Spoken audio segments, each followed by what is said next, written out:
말라기 4장 2절을 중심으로 악인에게는 심판의 날, 의인에게는 소망의 날이라는 제목으로 말씀을 전할게요.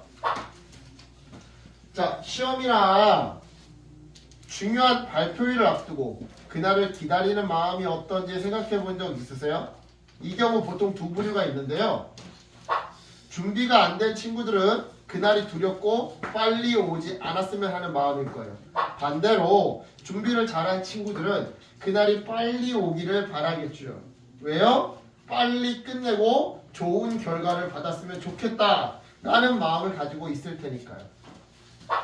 오늘 우리가 읽은 이 말라기서 마지막 장 4장도 바로 이 기다리는 마음에 대한 이야기인데요. 정말 그러한지 우리 본문 속으로 한번 들어가 볼게요. 오늘 본문을 살펴보기 전에 우리가 먼저 알아야 할 것이 있어요. 그건 바로 말라기서가 쓰여질 당시 시대적 배경인데요. 이 말라기 선지자는요, 구약성경에서 가장 마지막으로 활동했던 선지자였어요.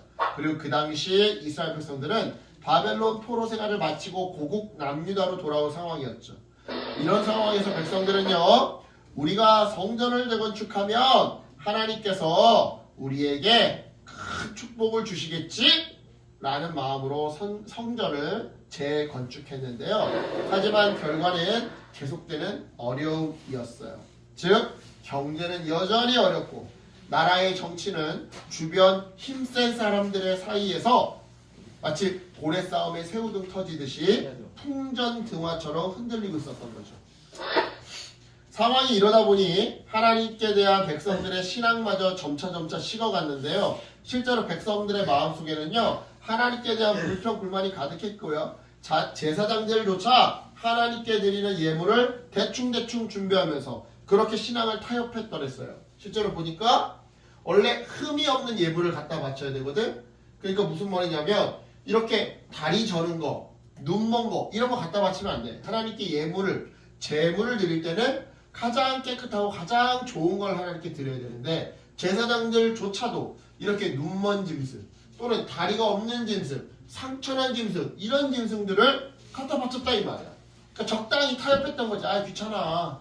야 저거 비싼 건데 저거 내다 팔면 돈이 얼만데 저거를 내다 팔 생각을 해야지 저거를 가지고 하나님께 바칠 생각을 하냐? 에이 적당히 타협해. 이랬다 이 말이죠. 즉 경제적으로나 영적으로나 깊은 침체기를 겪고 있는 상황이 바로 이 말라기 선지자가 활동했던 이스라엘 당시 상황이었던 거죠. 이런 상황 속에서 말라기는요, 하나님의 말씀을 대언했어요. 즉 그는 하나님의 날이 임할 것이요 라고 외쳤고요. 그 날은 하나님께 불성실한 사람들에게는 화롯가마처럼 타오르는 심판의 날일 것이요 라고 외쳤죠. 하지만 반대로 하나님을 경외하는 사람들에게는 공의로운 해가 떠서 치유의 날개를 가진 하나님의 구원의 날임을 선포했는데요. 이런 맥락에서 말라기 4장 1절은요. 하나님의 날은 풀무불같이 그러니까 뜨거운 용광로와 같이 무섭게 타오르는 날이라고 얘기했어요. 그리고 이 뜨거운 열기 앞에 교만한 자와 악을 행하는 자들은 모두 지푸라기처럼 타버리게 될 거라고 말했죠. 물론 이러한 하나님의 경고를 듣고 하나님은 너무 무서운 분인 것 같아요 라고 생각할 수도 있어요. 하지만 하나님은 불공정한 심판자가 아니에요. 하나님은 모든 것을 아시고 따라서 당연히 악을 심판하셔야만 하는 공의의 하나님이시죠. 마치 이런 것과 똑같아요. 자, 물건을 훔친 학생이 경찰 앞에서 발뺌을 해요. 하지만 경찰은 이미 CCTV를 통해서 이 학생이 도둑질을 했다는 것을 다 알고 있단 말이죠. 이 경우 경찰은 이 학생을 처벌해야 될까요? 아니면 그냥 풀어줘야 할까요? 설령 선처를 해줘서 솜방망이 같은 처벌을 한다 할지라도 일단 처벌은 해야겠죠. 왜요? 잘못이라는 것을 알고 있으니까. 너네가 방금 전에 나한테 질문 던졌던 것처럼 CCTV로 다 봤으니까 그 증거가 사라지는 건 아니잖아. 마찬가지예요. 모든 것을 다 알고 계시는 하나님은요, 당연히 악을 심판하실 수밖에 없는 건데요. 그러니 불순종과 불성실을 날마다 반복하는 사람들에게 있어 하나님의 날은 피할 수 없는 날이었던 거예요. 즉 다가올 마치 기후위기처럼 다가올 현실이었던 거죠. 하지만 동시에 하나님은요, 하나님을 경외하는 자들에게는 전혀 다른 그림을 보여주는데요. 마치 같은 사과지만 색깔이 다른 것처럼 전혀 다른 날을 보여주는데요. 전혀 다른 그림, 그러니까 같은 날인데 다른 그림을 보여주는데요. 2절을 보면, 오늘 보면 2절을 보면 내 이름을 경외하는 너희에게는 공의로운 해가 떠올라서 그 날개에 치유하는 광선을 바라리니 라고 선포하셔요. 자, 여기서 공의로운 해란 하나님의 의로우심, 선하심, 그리고 회복시키시는 은혜를 상징해요. 따라서 하늘을 찌르는 불평과 의심 속에서도 하나님을 경외하는 사람들에게, 그러니까 어려운 상황 속에서도 하나님 앞에 올바르게 서려고 애쓰고 노력하고 말씀을 붙들고 정직하게 겸손하게 살아가는 사람들에게 하나님의 날은 심판의 날이 아니라 해가 떠오르듯 새로운 시대의 시작을 의미하는 거죠. 회복과 치유와 소망의 빛이 가득한 새로운 시작. 바로 이러한 이유 때문에 우리의 현실이 아무리 힘들고 어려워도요, 이 땅의 마지막 순간, 그러니까 우리가 죽어서 하나님의 심판대 앞에서는 바로 그 하나님의 날에 하나님을 신뢰하고 그분의 길을 걸어온 사람들은요, 더 이상 두려워할 필요가 없는 거예요. 왜요? 그러한 사람들에게는 하나님의 공의로운 해가 떠올라서 우리의 슬픔과 아픔과 부족함과 연약함을 고쳐주시사 영원한 기쁨과 안식을 선물해 줄 거니까요.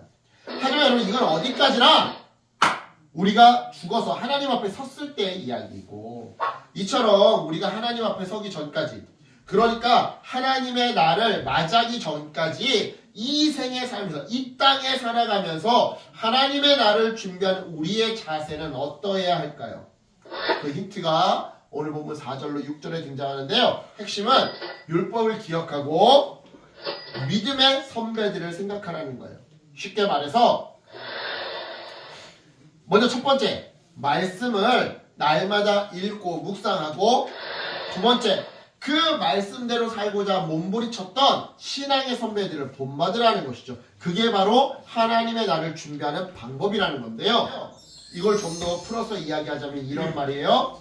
환경이 어렵다고 불평하고 하나님을 멀리하는 대신에 작은 일이라도 정직하게 하고 서로를 사랑하고 돕는 삶을 살아라. 그리고 당장 내 눈앞에 열매가 없어도 하나님께서 결국 공의로운 해로 모든 것을 바로 잡으실 하나님의 날이 있으니 그 날을 순종하며 기다리라. 이런 말인 거예요. 그래요, 여러분. 이 믿음 안에서 하나님의 날을 준비하는 사람에게 하나님의 날은요, 절대 두려운 날이 아니에요. 오히려 드디어 주님의 영광이 드러나고 내가 붙든 그 믿음이 헛되지 않았음을 확인하는 기쁨의 날이 되는 것이죠. 이런 의미에서 끝으로 광복절을 여러분한테 이야기하고 설교를 마치도록 할게요. 여러분, 일제강점기 시절 우리 민족은요, 36년이라는 긴 세월 동안 일본으로부터 심한 정말 극악한 억압을 받았던 했어요. 그래서 정말 독립이라는 것이 오긴 올까? 해방의 날은 과연 있기는 한 걸까? 하며 회의하는, 의심하는 사람들도 많았더랬죠. 하지만 그럼에도 독립운동을 하는 사람들은요, 그 긴 시간 동안 숨어서 준비하고 목숨을 걸고 싸웠어요. 즉, 당장 지금 눈앞의 현실은 너무나도 어둡고 내 살아 생전에 독립을 보지 못할 것 같았지만, 그래도 그들은, 정확히 말하자면 그들 중에 기독교인 독립투사들은 일본이라고 하는 악을 심판하실 하나님의 날이 있음을 믿고, 그때가 되면 하나님의 공의로운 해가 떠서 우리 민족의 억압당한 피해자인 우리 민족의 아픔을 치료해 줄 것을 믿고 독립운동을 결코 포기하지 않았던 거죠. 그 결과 1945년 8월 15일, 정말 오지 않을 것만 같았던 그 광복의 날이 마침내 찾아왔어요. 즉, 기독교 독립운동가들이 그토록 기다려왔던 여호와의 날이 찾아오사 억압받던 이들에게 소망과 위로를 선물하는 공의로운 해가 비쳤던 거죠. 우리나라 역사 속 광복절과 마찬가지로 지금 우리의 삶이 아무리 눌리고 힘들고 답답할지라도 하나님을 믿고 따르는 사람들에게 언제나 광복의 날과 같은 심판의 날이 기다리고 있어요. 그래요? 어떤 날이 기다리고 있다고? 그래요. 그날은요, 악인들에게는 그들이 남들에게 주었던 고통이 자신들에게 반대로 시작되는 절망의 날이겠지만, 의인들에게는 억울함을 씻고 상처를 취하며 고통을 끝내는 기쁨의 날이에요. 그러니까 여러분, 절망할 일이 있다면, 슬퍼할 일이 있다면 절망하지 말고 슬퍼하지 마세요. 오히려 절망하고 슬퍼할 힘으로 하나님의 약속을 붙드세요. 하나님의 날이 반드시 있어요. 그러니 우리 모두 그날을 기쁨으로 기다립시다. 그래서 하나님께서 심판하시는 날, 우리는 오히려 하나님의 공의로운 해로 회복되고 살아나고 앞으로 뚜벅뚜벅 힘차게 걸어나가는 그런 사람들 되기를 예수님의 이름으로 축복합니다. 아멘. 기도할게요. 하나님, 오늘 하나님의 날이 있음을 우리가 배웠습니다.